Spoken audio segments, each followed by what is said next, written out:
Nada, me gustaría compartir en esta tarde, y llevo varios meses con este pasaje en mi cabeza, en mi corazón, en mi alma, y Dios pues me está hablando a través de él, y creo que es algo que también quiere el Señor que sepáis en esta tarde. Y es sobre los procesos. Lo duro que a veces son algunos de los procesos por los cuales tenemos que pasar.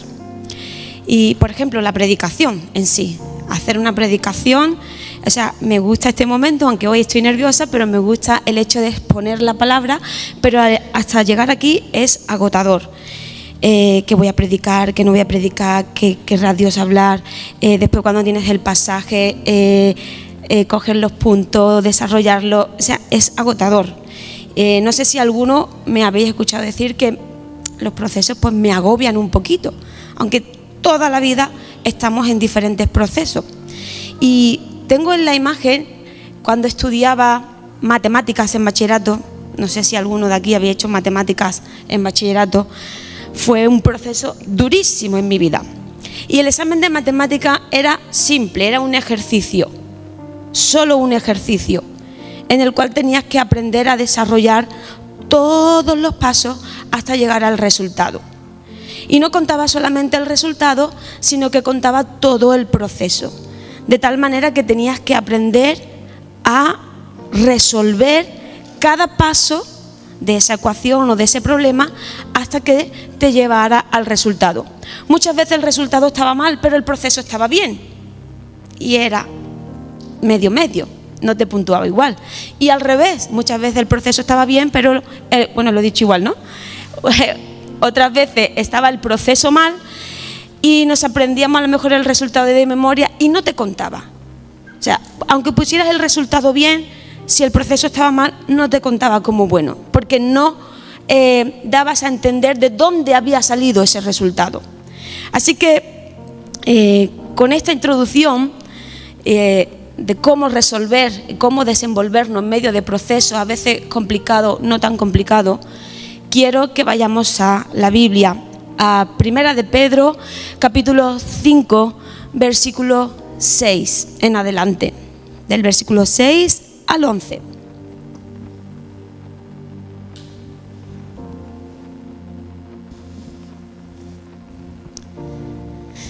¿Lo tenemos? Si pudierais ir a la Biblia así, es mejor que vuestros ojos lo lean antes que lo escuchen. Dice así la palabra de Dios: humillaos pues bajo la poderosa mano de Dios, para que Él os exalte cuando fuere tiempo, echando toda vuestra ansiedad sobre Él, porque Él tiene cuidado de vosotros.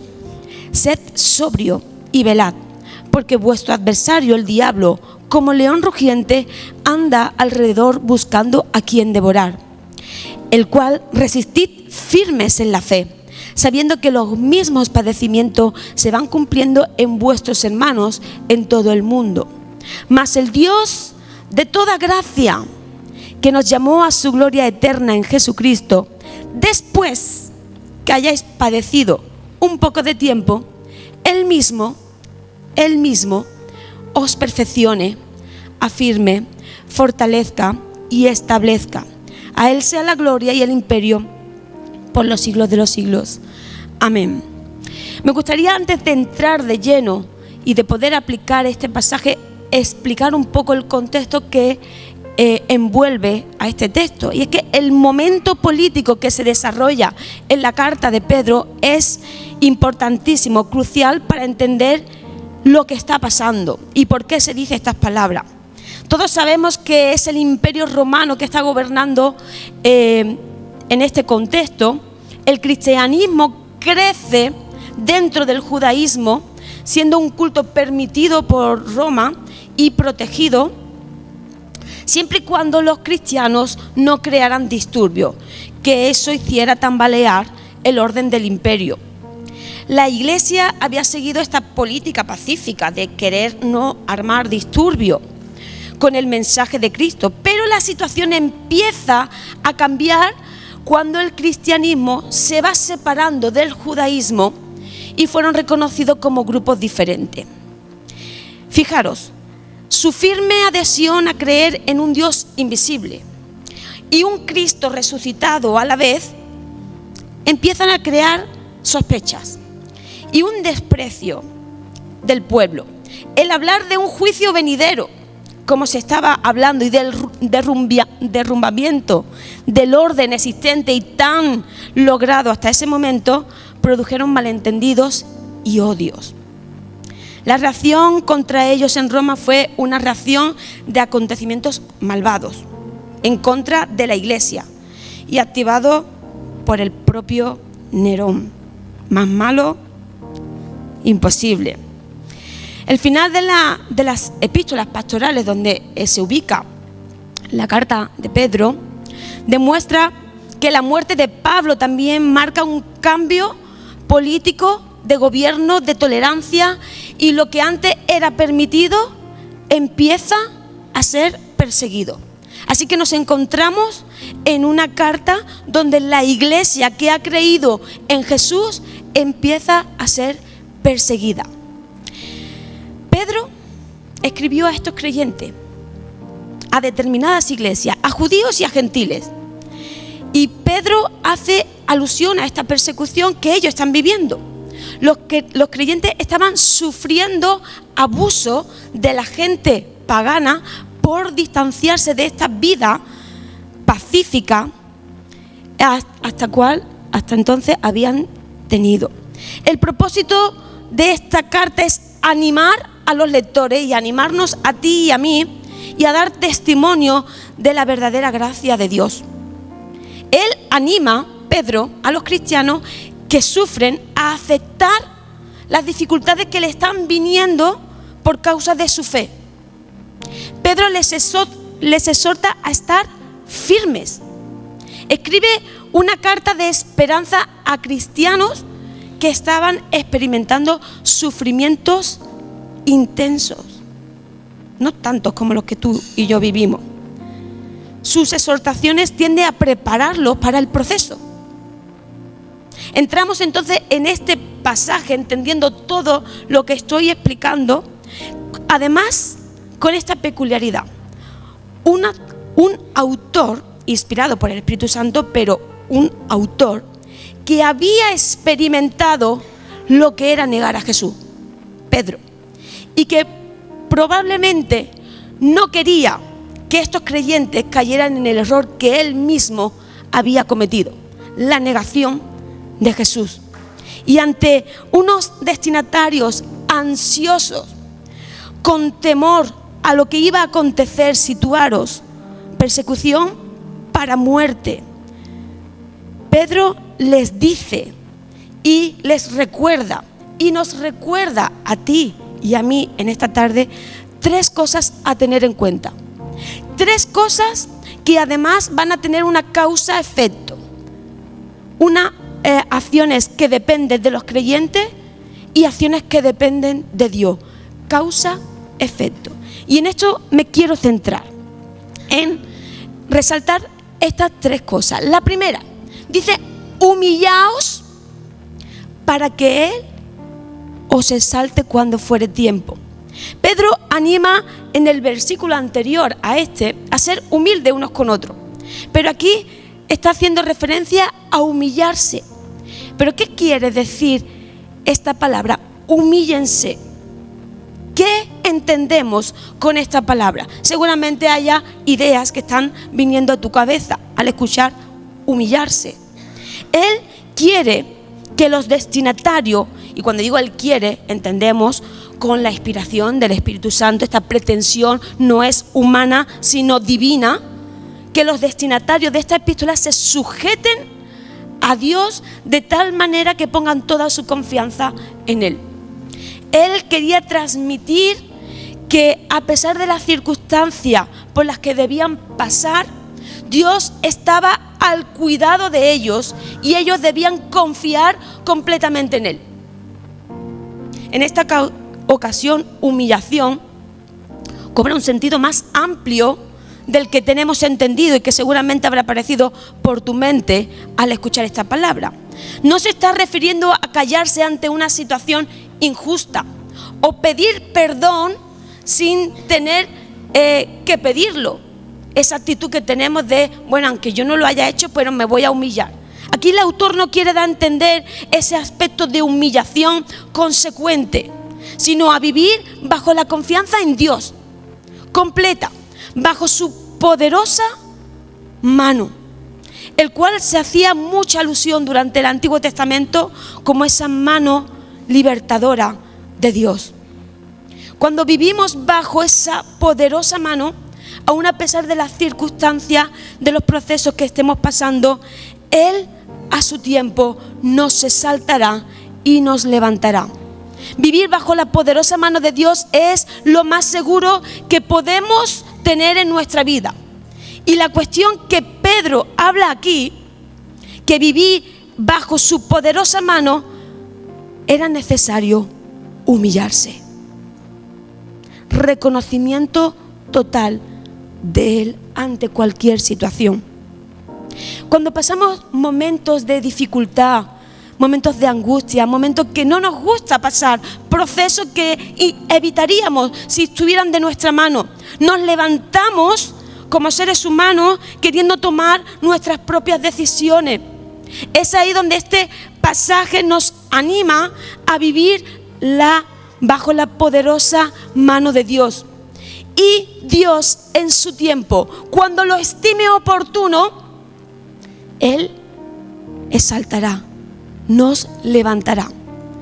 Pero ojo, cuidado, muchísimo cuidado. Pedro no hace esta reflexión promoviendo un sistema de mérito. Para que Dios exalte tu vida, tengo que humillarme.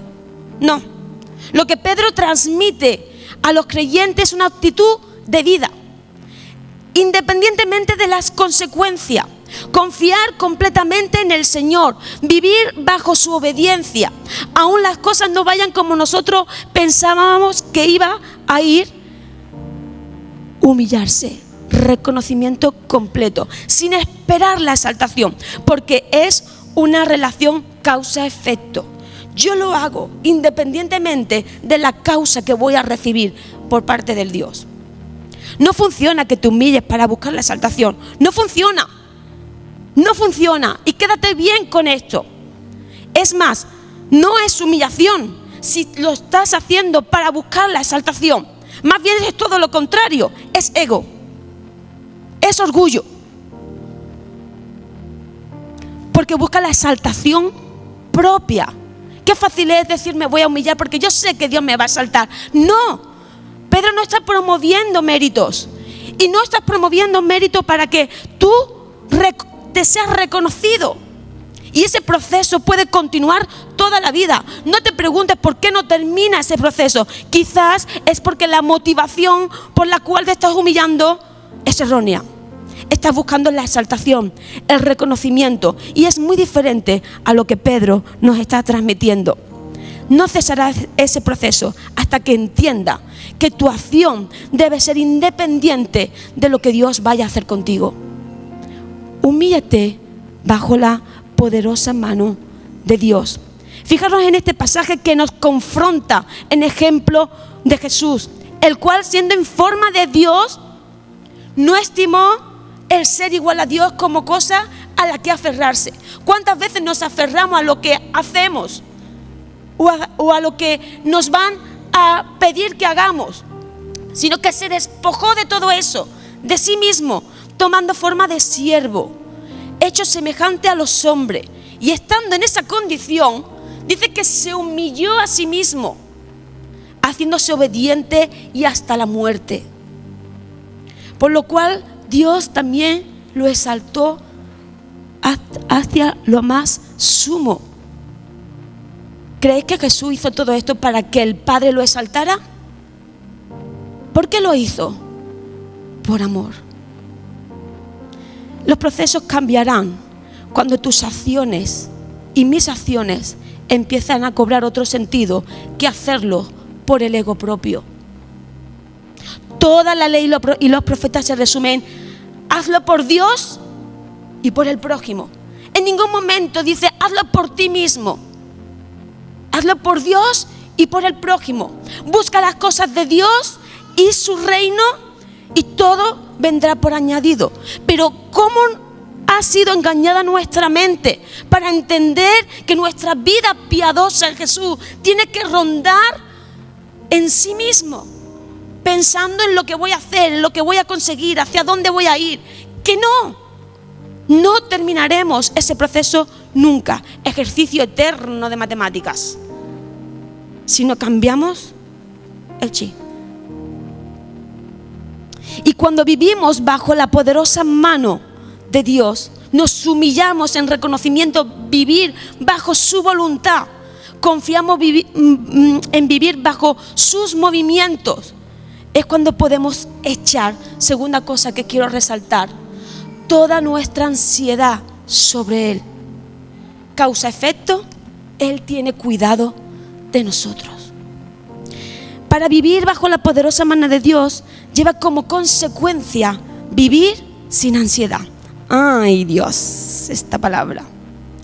Con verdadera humildad y confianza en Dios, el cristiano puede echar toda la ansiedad sobre Él. Era necesario que Pedro hiciera hincapié en esto. Mirad, habéis creído en Cristo. Él ha resucitado. Habéis aceptado el sacrificio de Jesús. Habéis obtenido salvación. Lo que viene no es cosa para dejar de creer. No tengáis miedo. Bajo su poderosa mano no hay ansiedad, no hay preocupación. ¿Ah? Qué fácil decirlo, ¿no? Hablarlo aquí con el micro, que yo misma me lo tengo que aplicar. Y escucharlo también, qué fácil. ¿Quién no iba a tener ansiedad ante el peligro de que el imperio fuera en tu contra, no para cualquier cosita, para matarte? ¿Vas a hablar de Jesús? ¿Te vas a reunir con cristianos? ¿Vas a seguir proclamando ese juicio venidero? ¿Quién no le entraría ansiedad?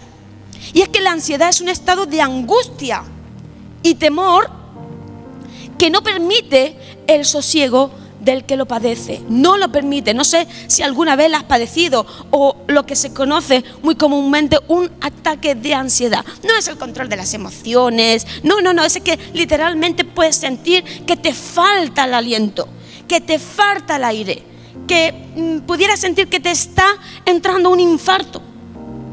Lo hay de diferentes medidas. Pero cuando la ansiedad se apodera del cuerpo físico, no permite el sosiego. Justamente más en estos cristianos que estaban siendo perseguidos para muerte. Y viene producida por la consecuencia de querer que los problemas se resuelvan en el momento. A lo que nos preocupa y queremos que eso no nos siga atormentando, no nos siga preocupando. Quisiéramos abrir nuestra mente y sacarlo de nuestra cabeza para dejar de pensar en ello. Y debemos de entender, la primera, que es la mano de Dios la que administra los tiempos. Él es quien decide. Y aunque hay una voluntad en nosotros, y a veces la ansiedad viene producida por eso, estaré permitiendo demasiado tiempo, tendré que actuar, tengo que esperar, tengo que hablar con Dios, tengo que meterme en oración, y al final entramos en un proceso incluso de oración. Lo hablábamos el otro día con algunos, no sé si en la clase del Cestao, no sé, que entramos en un proceso de ansiedad incluso queriendo buscar a Dios. ¿Por qué? Porque no vivimos confiados en sus tiempos. Y hay una voluntad, hay decisiones que tomar. Cuando no podemos invertir más en esa situación, en ese proceso, descansa, acepta y deja al Señor. Hay un principio en psicología. ¿Puedes hacer algo? Hazlo. ¿No puedes hacer nada por esta situación? Acepta y descansa. Es que si no puedes hacer nada, acéptalo y descansa. Claro, eso es otro proceso, la aceptación y entrar en descanso, que sería otra predicación. Y nos involucramos en esos momentos de ansiedad porque no creemos ni confiamos en esto. Y nos cuesta, hermano, claro que nos cuesta. Podemos darnos de espirituales, de religiosos. Creemos que servimos al Dios con todo nuestro corazón. Pero el hecho de no ver a Dios visible nos hace dudar de cómo estamos viviendo ese proceso. ¿Cuándo Dios va a intervenir? ¿Cuándo Dios va a hablar? ¿Querrá responder? Y el Señor nos dice: tranquila, chiquilla. Bueno, no sé si diría chiquilla, pero bueno. El salmista recuerda: en tus manos están mis tiempos. Pedro anima a los creyentes a echar toda la ansiedad en Dios. Era obvio que existían inquietudes, pero Pedro, inspirado por el Espíritu Santo, aconseja a dejar toda esta ansiedad en el Señor, ya que Él, causa-efecto, tiene cuidado de nosotros. Pero vivimos la primera parte: ansia, ansia, ansia. Y repito, yo la primera, olvidando esta segunda parte, que Él tiene cuidado de mí. Él conoce aquello. Me vaya a tener que recordar esto, ya lo digo. Él conoce aquello que yo necesito. Tiene cuidado de mí. El pasaje continúa hablando de que existe un león rugiente, intentando a quien devorar. Ese león, que sabemos que es el enemigo de nuestras almas, también son las amenazas que se levantan en contra nuestra, infundiendo, como decía el pastor, miedo ante esas situaciones. Pedro les hizo consciente de que hay amenaza que nos hace tambalear de aquel en quien hemos creído, dándonos en nuestra debilidad más patente. En la mayoría de las ocasiones las compartimos, esas ansiedades. Suelen ser cosas básicas de la vida: la salud, la familia, la economía, dónde vamos a vivir, las relaciones, la estabilidad. El ser humano ha sido creado para vivir en paz y en estabilidad. Es la imagen de Dios en nosotros, pero que al mezclarse con la complejidad de la naturaleza pecaminosa y la corrupción de este mundo, la presión de la sociedad, ¿qué nos afecta? Ansia. Por eso, tercera cosa que nos anima Pedro, a ti y a mí en esta tarde, es a ser sobrios y velad, recordando que el diablo anda alrededor nuestra, intentándonos devorar. Una actitud sobria, ¿qué es? Porque qué bien queda aquí las palabras con el micro, el púlpito y todos escuchando. Sed sobrios. ¿Pero qué significa? Es estar en la facultad de nuestros sentidos, ejercitando el dominio propio, estando en alerta cuando se levantan amenazas en nuestras vidas. Estemos viviendo bajo la poderosa mano de Dios. Sed sobrio. Ahí el león del rugido, el rugido del león, perdón, no tiene eficacia. ¿Habéis visto alguna vez una jaula? Sí, ¿no? Pues imaginaros que estamos dentro de esa jaula, recubierto por el Señor, y que ese león intenta meterlos entre los barrotes de la jaula, pero no tiene acceso a nosotros. Claro que intenta devorarnos, pero no tiene acceso cuando vivimos bajo esa confianza. Pedro ve la necesidad de transmitir esta alerta. Mirad, estad atentos, porque hay alguien que quiere quitaros, quiere robaros el estar cerca de Dios, anhela el mal de la humanidad, pero está en la facultad de nuestro sentido, no nos hará tambalear. Eso será una prueba de que estamos bajo su poderosa mano, bajo su confianza.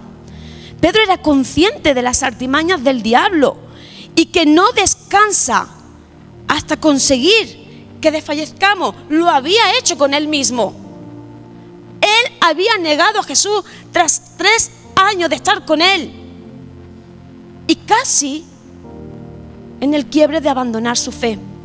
Además, Pedro es consciente de lo astuto que es Satanás, de cómo te pone lo que te hace caer delante tuya. Y muchas veces pensamos que son esos grandes pecados que todo el mundo consideramos. Drogas, adulterio, fornicación. No, que sí, que también.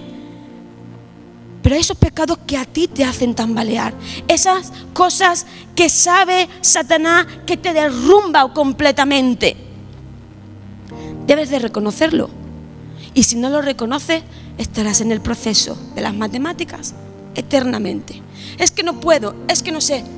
Pues para eso está la iglesia del Señor, para que te ayude a reconocer aquello que causa tambaleo en tu vida. Cuando nuestra confianza está en Dios, ninguna amenaza cogerá terreno en nuestra vida. Es fácil decirlo, más difícil aplicarlo.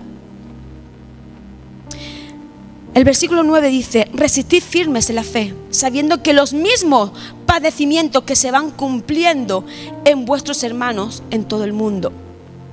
No era algo exclusivo para ellos, ni para ti ni para mí.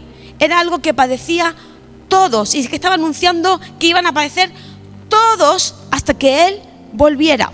Y esa frase rompe con toda autocompasión que podamos estar viviendo. A veces pensamos que somos los más sufridos, que nos encontramos en medio del problema más grande, que vamos a seguir viviendo momentos de padecimiento y intentamos como una varita mágica cumplir acciones para obtener esa recompensa de parte de Dios. Y no es así. Pedro no da el discurso para decir ahí os quedáis, sino que nos alienta a reconocer aquello que nos hace tambalear. Y debes reconocerlo, hermano. Yo te animo a que lo reconozca.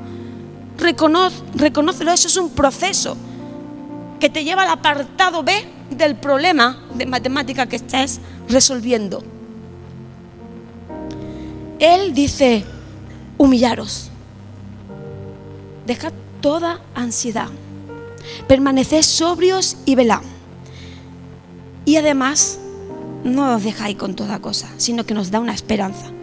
Nos habla del Dios de gracia. Da un mensaje de esperanza que vitaliza las vidas. El Dios de toda gracia. Habla de la gracia de Dios derramada en la cruz. Ese favor inmerecido que nos hace capaz a ti y a mí. No es por tus méritos, no es por tus fuerzas, no es por esas fórmulas matemáticas que te van a llevar a la solución. Es por la gracia de Dios. Dice: y después de que hayan padecido un poco de tiempo, es notorio y deja claro que el proceso es necesario. ¿Por qué no dice de inmediato? Dice y después. Si analizamos esto sintácticamente, implica una acción tardía. Y después que hayan padecido, reconoce, el mismo dio el padecimiento entre los creyentes. Un poco de tiempo, que a mí me hace gracia. El poco tiempo de Dios. Vengo pronto, 2000 años, pero para Él es poco. Así que es algo que podemos soportar. Después de que hayáis padecido un poco, nadie puede quitar este proceso. No intentes quitarlo, no intentes evitarlo, no intentes huir de ese proceso, porque lo que vas a hacer es eternizarlo más. Después de que hayáis padecido, es necesario que a través de estas dificultades, a través de este proceso, Él mismo, el Dios mismo de gracia, el Dios mismo que se entregó a sí mismo, el Dios mismo que nos ha regalado, nos perfeccione. Arregle todo lo que hay en nuestras vidas. Quite y ponga lo necesario, entendiendo este concepto como acabar enteramente una obra completa. No se afirme. Asegurar de que algo esté firme, que no anda de un lado a otro según el viento se mueva, sino afirmando que hemos creído en Jesús, no claudicando entre pensamientos. Si estoy de buen ánimo o no estoy de buen ánimo. El día que estoy bien, me siento llamado, me siento a hacer, sirvo, pero el día que mi ánimo está menos congratulado, pues ya no me siento tan llamado, entro en depresión y todo depende. No. Él quiere que nos afirmemos en Él, independientemente de tu estado de ánimo, independientemente de esos pensamientos que derrumban. Ahí estaba, recordando antes, que intentemos detectar aquello que el diablo hace así y nos tumba. Y sobre todo, usa los pensamientos. Él mismo también nos perfeccione, nos afirme, nos fortalezca. Él mismo es nuestra fuerza. Estos padecimientos no los vamos a superar por nuestras propias fuerzas. Y ahí viene la ansiedad. Cuando queremos, pero no podemos. No tenemos fuerza. Él es el que nos la da. Es a través de su fuerza. Y Él nos establezca. Entendiendo este concepto de establecer como fundar, instituir, ordenar el caos de nuestra vida, instruir de cómo debe ser algo. Necesitamos que a través de estos procesos, de estos momentos complicados, seamos ordenados. Necesitamos que Dios ordene el caos de nuestras vidas. Dios, a través de estos procesos, establece llamados, levanta ministerio, otorga dones, establece misión, establece relaciones, funda familias, hace crecer a su iglesia. Pero ojo, como recordaba antes, no para tu gloria personal, sino para la suya, para su gloria. Él hace todo eso para su gloria, para la extensión de su reino, y que tú puedas enterarte que lo que importa es Él y después de Él, el prójimo, no tú. Salimos con ansia queriendo recibir algo de Dios centrado en nuestra vida. Queremos escuchar a Dios para ver qué quiere de nosotros y hacia dónde nos va a llevar a nosotros. La mentalidad de esta sociedad nos ha atrapado porque vivimos el cristianismo pensando en nosotros, en el llamado hacia nosotros, en el reconocimiento hacia nosotros, sin olvidarnos que resumió toda la ley en Dios y en el prójimo. De no enterarte de este proceso, continuarás eternamente ahí. Continuaremos, me incluyo yo, pensando que Dios se olvidó de ti, que no responde a tus oraciones, que no hay esperanza, que ya acabó todo en tu vida, porque estás centrado en ti, estás preocupado en ti y en tus proyectos. Dios quiere que lo busques a Él y sus cosas, su obra, su reino aquí entre nosotros, la gente, y Él añadirás. Busca el reino de Dios y todas las cosas os serán añadidas. Hermano, asegúrate. Esto es un ejercicio que tenemos que hacer diariamente. Nos tenemos que perseguir. Tenemos que ser sobrios, teniendo en cuenta cuál es el proceso de vida del cual tenemos que estar viviendo diariamente en ello. No es una predicación. No es qué bien o qué mal lo ha hecho. No ha explicado bien o no lo ha explicado mal. Es quédate con esto que tienes que practicar diariamente. El día que lo pases por alto, retrocedemos o nos estancamos en el proceso. Los creyentes, y termino con esto, de esta epístola, estaban padeciendo momentos difíciles, más de los que tú y yo estamos padeciendo, por completo diferentes a los nuestros, sí. Ellos iban a vivir una persecución, exponiendo su vida. Pedro les da estas palabras para animarlos a resistir y a permanecer bajo el control de Dios. Y nuestras circunstancias son diferentes, pero Dios en esta tarde también es el mismo mensaje para ti y para mí.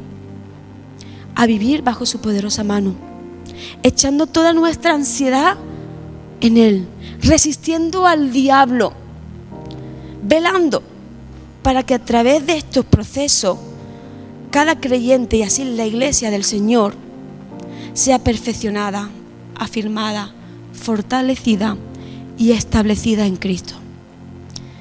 Yo oro para que podamos todos aplicar esto en nuestras vidas. Dice el salmista: bienaventurado el hombre a quien tú, Señor, corriges y en tu ley lo instruye, para hacerle descansar en los días de aflicción. Amén.